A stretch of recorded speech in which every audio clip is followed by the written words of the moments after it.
Hello Tamers, so I dropped back in day. Well, continuing on to day 2 for the deck profile countdown for the release of Special Booster 2.5. With today's deck profile being another deck that came out of Ex8 that got an updated, playstyle in the form of the new updated Ice Snow Trade deck for the Ex8 format, which is all thanks to the support from the new Frigimin line from Liberators. Well, before we get into it, don't forget to like, comment, subscribe, and share this around to help with the algorithm. And well, let's crack into it. Starting off for the eggs of the deck, my current build runs the full playset of Ex8 Yarimon, given that ends up being a really good draw engine for the deck, as well, starting off with an empty board, swinging into an empty board, Yari can trigger off since it doesn't really need to see opposing Digimon on board with no sources in order for you to get the draw 1. The optionally, given how the deck already works, you also could put in BT14 Balucomon as the 5th egg for the deck, given how much you could actually trigger off and get that passive jamming already within the deck. That's it for the eggs themselves.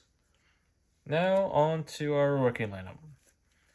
For the most part, my core rookie lineup is 4 copies of the Ex8 Balucomon and full playset of Ex8 Penguinmon. With Balucomon here being the archetypal searcher for the deck, searching for any ice snow trait, and the second search target being anything within its line, on top of granting the inheritable to trash the top source off of one of the opponent's Digimon. While Penguinmon here is the Liberator focused archetypal level 4 reducer, since it gets to reduce evolution costs into nice snow trait by 1, and is useful in the fact that it has the one attacking inheritable to give opposing Digimon sec -1, and to run off the rookie lineup for my build of the deck is the 2 copies of Snow Agumon from Ex8 as a ice clad body that allows it to run over as long as it has more sources than the attack target, but also ends up being having the ability to also grant a trash top of source inheritable, though this ends up being the flex spot of the deck, with other tech choices within the deck that seem off archetype really, would be the Ex8 Otamamon as the play cost floodgate, Madoki Beta as the memory floodgate, and for another tech option, I see Gomamon as another possible option, in that it is able to trash sources from opposing Digimon and becomes unblockable, as well as being able to keep a body on board since the inheritable allows you to play out Gomamon from source. Though, alternatively, another option that I've seen float around is the BT18 Penguinmon that also reduces evolution cost into a multicolored blue-red and grants jamming throughout the stack, which is also another point of contention. Granted, you do end up hitting the snag of pretty much being the evolution cost for it. Well, that's it for the rookie lineup. Now on to our level 4s. Yep. And for the most part, given the main focus is the Ice Snow Treat, my lineup is a little bit more towards the new sport, given how much use it sees. For the most part, I run full playset of the Ex8 Frigimon, 1 copy of Ex8 Pilgrimon, and 2 copies of Ex8 Sorcerermon as the Ice Snow trait lineup. Frigimon here being pretty much a good tie-in for the deck's memory efficiency, since when Frigimon is played out or digivolved into, you trash spawn 2 sources of opposing Digimon, and then if your opponent has no Digimon with sources, you get to gain 1. Practically, when the right setup, you could pretty much make that Digivolution cost using Penguinmon pretty much free. In addition, you end up having another Ice-Clad body with another Sec-1 inheritable onto the opponent. Pilgrimon here ends up being another instance of Trash Spawn 2, but instead of gaining memory, it is more on the pseudo offense and defense play of granting itself jamming and blocker, and is another trash top source of opposing Digimon. While Sorcerermon here is to enable the multi-attacking plays for the deck. Since once played out, if the opponent has no Digimon with sources, you get to make one of your Digimon unsuspend, while also granting the trash top source opposing Digimon. And then to run off the level 4 lineup is the 2 copies of Geckomon from Ex8, which I found quite useful to play with, given that it ends up being a one-sided draw on Evo or on play, also granting jamming to the stack to ensure survivability, which makes sense given how Ice-Clad doesn't really apply to security battle. And well, for other options that I've seen around, other builds tend to go with decking in BT7 Kumon, or going with throwing in BT18 Korikakumon for a little bit of hybrid play, given that you pretty much get a lot of benefits from it. Granted, the older Kumon doesn't have the Ice Snow trait, and like the new one alongside this new Korikakumon. But you still get to make use of other aspects of the deck, since Kuma also gets to remove 1 source from opposing Digimon. While Korikaki here is a jamming body that also gets to, well, pretty much freeze when opposing Digimon with no sources, as well as being able to grant jamming as well. Though it gets a little bit sticky in inclusion, given that it has that high evolution cost. Well, that closes out level 4s. Now on to level 5s. For the most part, my level 5 lineup ends up being a lot more pretty much in archetype, given that it's a complete split between the new Polar Bearmon and Ex8 Crisp Pilgrimon to make use of in the deck, given that both are pretty useful for the archetype in and of itself. First off, Polar Bear being quite useful as it has the on-play 1 Digivolving to trash any 2 sources off of opposing Digimon, and then if they don't have any Digimon with sources, you get to, hit one of them with the ability to not unsuspend, and unable to trigger 1 Digivolving effects. Well, Crisp Pillager here has already the history ability to, trash sources and be able to unsuspend, with both granting a very powerful, in archetype, inheritable to gain piercing in Sec +1, while there are no Digimon with sources on the opponent's board. They're both pretty much being good. Well, obviously pairing well with the Iceclad keyword, since you could just run over anything that's a smaller stack and pierce through. And then that's it for the level 5s. Now on to the level 6 for the deck.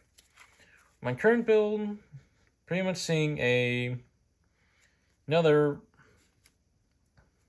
playset split between Scottymon and Hexablaumon for the deck. You and each are equally headliners for the deck. Hexabell, given its already storied history already, as a good floodgate against opposing Digimon with less sources than itself. And the fact that you also do have Tamer hate by being able to bot deck a Tamer. While Scottymon here is the main pseudo-aggressor for the deck, being able to, on Evolve, play out a level 4 Ice Snow trade for free from hand, with each Digimon that the opponent controls with no sources, adding to that max level that this effect gets to play out.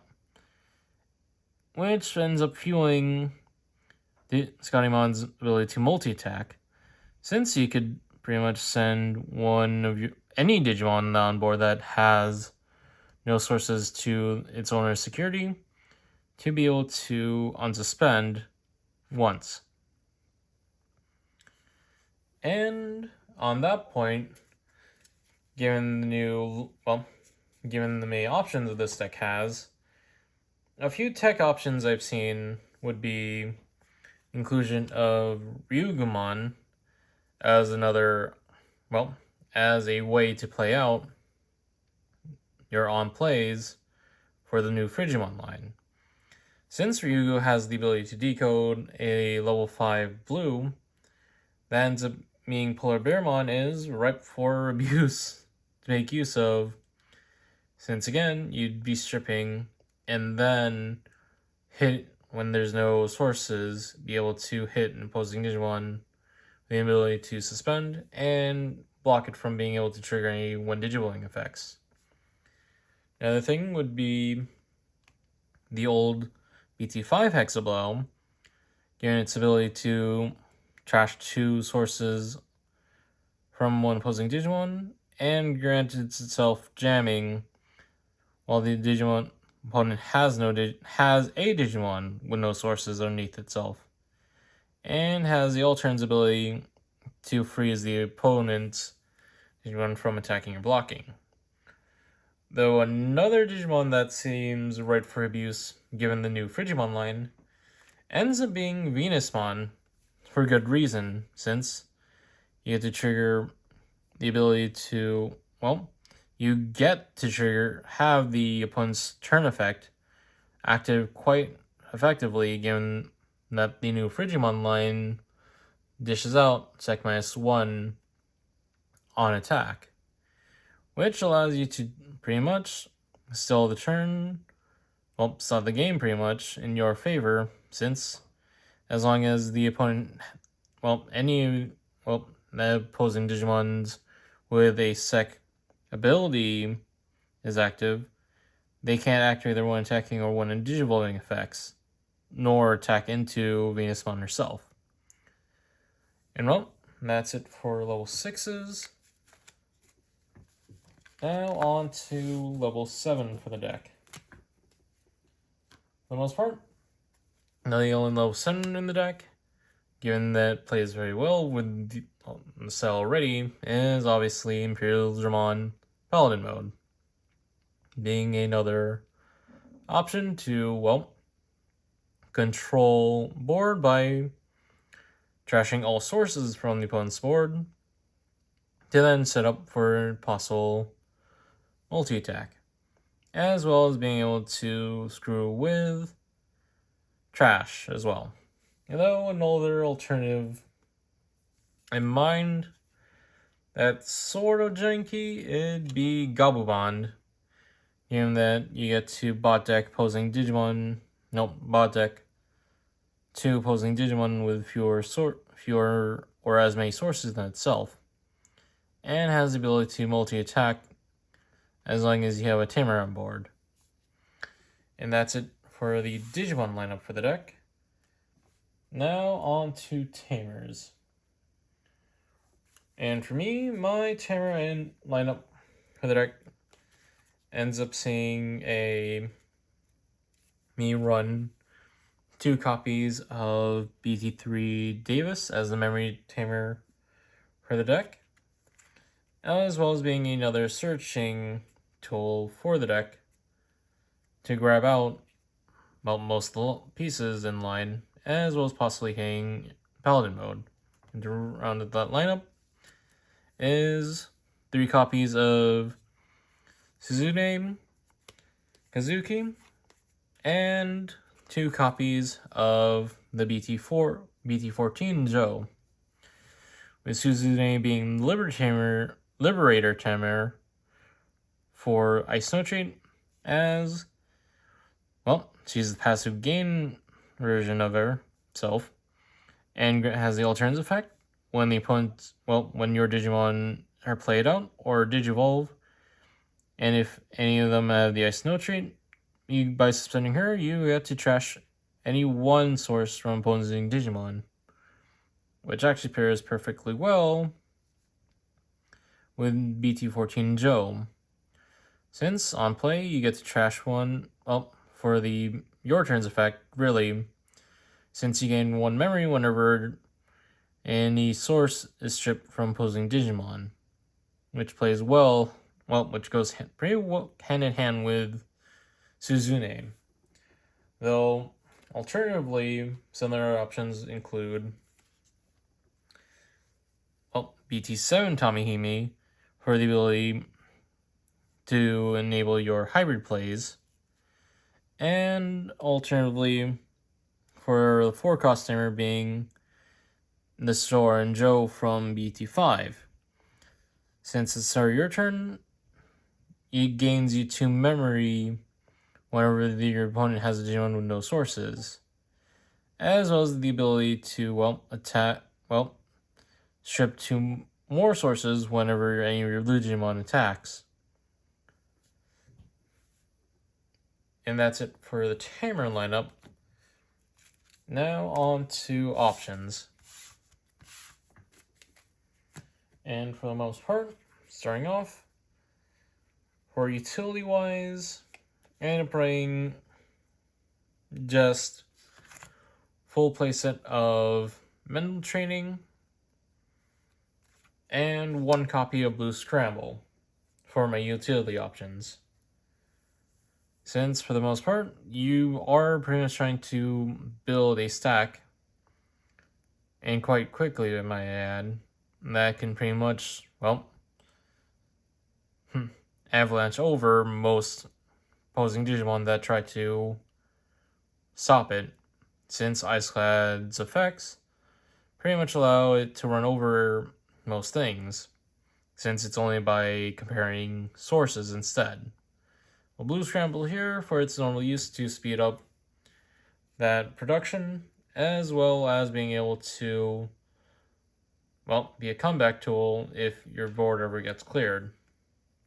And to run off options, it ends up being 2 copies of Summon Frost from Ex8 for the ability to trash the top 2 sources of all opposing Digimon,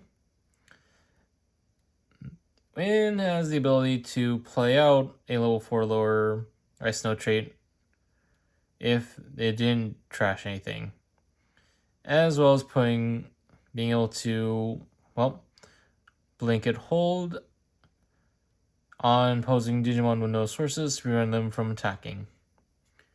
Though for other tech options for this 4 options, you could go with Solrai for much more, cheaper cost, technically cheaper cost, or manage to throw in the one of memory gains of Hammer Spark and Ice Wall to make use of. But yep, that rounds off the deck. Now on to combos. And now on to the combos. which for the most part, starting off with the mulligan hand, the main priority is obviously, as usual, to see your rookies to both have evolve in the back, and also your searching rookie, preferably. And from there, definitely seeing at least the immediate level 4 to go into, preferably Frigi, Gecko, or Paildra, with Frigi and Paildra being more so for efficiency reasons to pair well with Penguinmon's ability to reduce evolution cost. And then finally, would be seeing mental training to establish, well, to search her cost and be able to digivolve up faster. And lastly would probably be Davis, for the most part, since establishing Davis on board early sets up pretty well for, well, the future of the plays, since you get to start off on 3 memory and also do searching. And from there, seeing Susie and Joe would also be a good instance to see, as these two pairing and established on board can help with also memory. And then from there is the rest of the line, taking precedence as you want to see and build up a big stack. And then from there is pretty much for the rest of the deck as other tools, with Snowago being more so a secondary option for your rookie to go into. And well, that's it for the hand itself. Now on to how the deck plays, since for the most part, it's all about controlling the opponent's sources. Since with Hyarimon, you pretty much can get good mileage as an egg, given that you get to draw resources when you swing when there's no Digimon board with sources, even if there's if the opponent has a Digimon present. So you still get to search out your pieces. And pretty much the whole idea is just creating one big stack that will most likely survive, preferably with the Geckomon underneath it, jamming to your stack to ensure that it lives. Since, for the most part, well, also the Paildra and Frigi are also forms of control that helps you survive till you get to that point. And then from there, it's just continuing to climb up, resulting in Escati or Hexablow on board. And, well, given that we've already seen, well, Hexablow pretty much seen Spotlight already, Scottymon in this case sees a lot of play in the fact that it pretty much can multi-attack, since on Evolve it can spawn a body. That's a nice to know trait, and one pretty common one would definitely be Sorcerermon, given the ability to, on play, unsuspend one of your Digimon if there's no Digimon with sources on the opponent's side, further allowing for multi-attack plays on top of Scottymon's own multi-attack, since Scotty can choose to swing, and you could pretty much practically shieldify the new body that you made, and allow Scotty to unsuspend and proceed to swing again, or whatever reason. Or for other, more skillful plays, you also can shieldify imposing Digimon as well to get rid of one target that can be easily dealt with since it's now in security. And for the most part, obviously, this 1-2 combo of Scotty and Hexablow pretty much creates a very sturdy snow fort of a board once you establish it. Since you have a body that both has jamming and has some stickiness due to barrier, that just uses your own security as fuel. While Hexablow is the main bruiser of the deck, as well as pretty much the floodgate, that stops all opponents' Digimon from being able to block or even attack, well, from being able to really attack into you as often. With Paladin mode, Ace being able to go over either of them, whatever the case needs be. Granted, you do lose their effectiveness. And within the deck itself, as I previously mentioned, both Joe and Suzune both are also a good combo established on board. Since, with Suzune's effect, you can then trigger Joe in response, since it sees imposing Digimon having one of its sources being trashed. Which also plays into some of the memory efficiency plays you have within this deck. And for the most part, Southern Frost is also another option within the deck that helps control the opponent's side. And well, that's pretty much the main gist of this whole deck. As you pretty much just keep, well, for lack of a better term, snowball the opponent into submission. And well, that's it for my overview of the Ice Snow deck from Ex8. Don't forget to like, comment, subscribe, and share this around to help with the algorithm. And this is Cybertron signing off.